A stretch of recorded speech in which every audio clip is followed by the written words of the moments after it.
Bonjour, je suis Santiago Hidalgo de la première STI 2D2 et aujourd'hui je vais vous parler du recueil Poèmes et antipoèmes de Nicanor Parra, un poète chilien né en 1914 et mort le 2018. Le livre a été publié en espagnol en 1954 et traduit en français entre 2013 et 2014. C'est un recueil de poésie, mais attention, Parra a inventé ce qu'il appelle l'antipoésie. Une poésie qui casse les codes classiques et qui utilise un langage beaucoup plus simple, direct et parfois choquant. Mais donc, de quoi ça parle?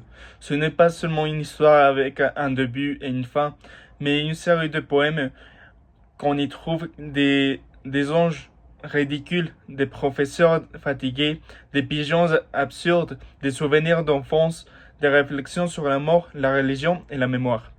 Parra parle de la vie quotidienne, mais avec de l'ironie, l'humeur noire et un peu de provocation. Mais donc, avec cette information, quelle qualification je vais donner à ce livre?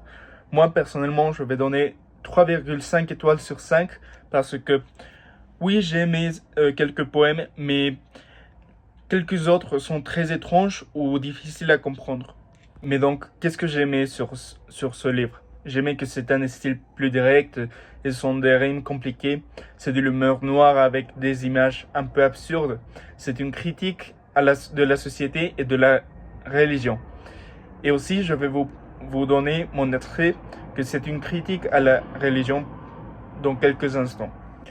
Mais quelque chose que j'ai pas aimé, c'est que certains poèmes sont très abstraits et un humour plutôt bizarre. Maintenant, pour mon extrait lu et commenté, je vais vous lire Saint-Antoine de la page 18 à 19. Assis dans un coin de l'église, l'ermite est venu se complaire, dans la souffrance des épines et le martyre de la chair. À ses pieds, il sépare la pluie. Tombent des pommes matérielles, et le serpent, porteur du doute, siffle derrière les fenêtres. Du vin des plaisirs d'ici-bas, se lèvre son pinte de rouge. Bientôt, comme les caillots de sang, elles vont tomber de sa bouche.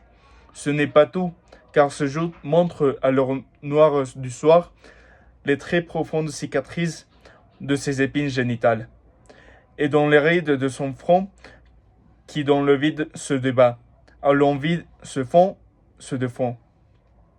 Laissez vice impardonnable. Mais donc, pourquoi j'ai choisi cet extrait?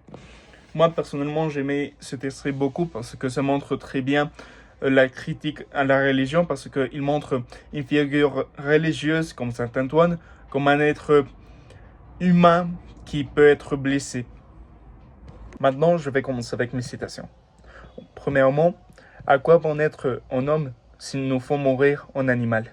Que c'est une critique à la déshumanisation, suivi de « Je suis fier de mes limitations, je porte en nuée mes créations ». Il assume ses défauts comme une force. Ensuite, rien n'est vrai, ici rien n'est perdu, qui est une réflexion sur la fragilité du réel. Ensuite, et pour finir, je crois que je mourrai de poésie, que c'est une déclaration d'amour à la poésie.